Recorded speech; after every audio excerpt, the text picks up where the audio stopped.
يتق الله يجعل له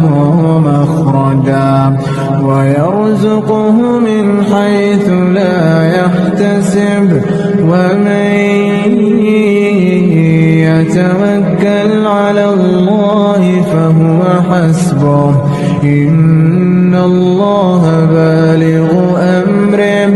قد جعل الله